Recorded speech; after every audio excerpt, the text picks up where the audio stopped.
Des voix s'élèvent pour dire que si un seul zircon est détecté sur une rampe de lancement iranienne, les États-Unis doivent frapper préventivement avec des armes nucléaires tactiques.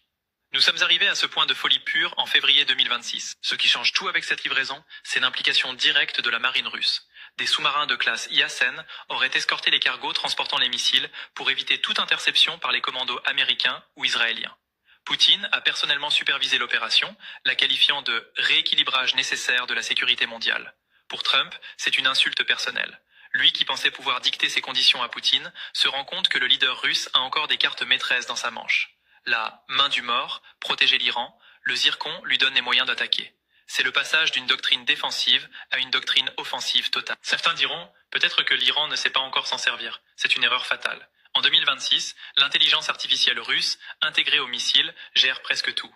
Le tireur iranien n'a qu'à appuyer sur un bouton après avoir reçu les coordonnées par les satellites russes. C'est une guerre par procuration automatisée. La panique de l'US Navy est réelle, car elle remet en question la survie même de la projection de puissance américaine.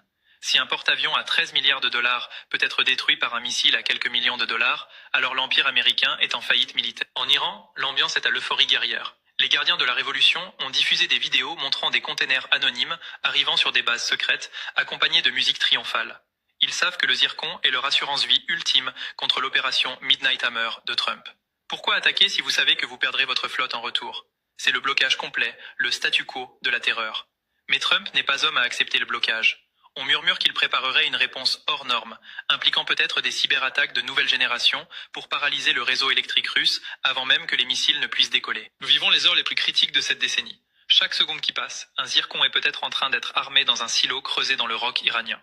La panique dans l'US Navy n'est que la face émergée de l'iceberg. Sous l'eau, dans les airs et dans l'espace, la bataille fait déjà rage pour le contrôle de l'information.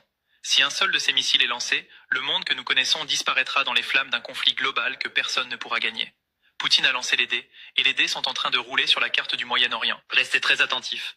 Ce que nous révélons ici est le fruit de recoupements que les grands médias n'osent pas encore publier par peur de provoquer une panique bancaire mondiale.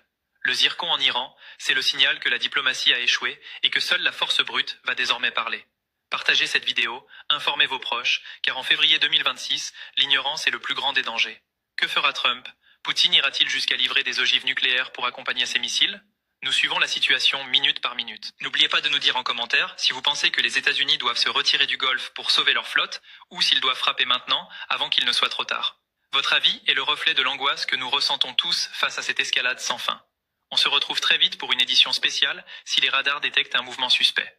Le ciel de 2026 est chargé de menaces invisibles et nous sommes là pour les mettre en lumière. Restez connectés, le choc ne fait que commencer.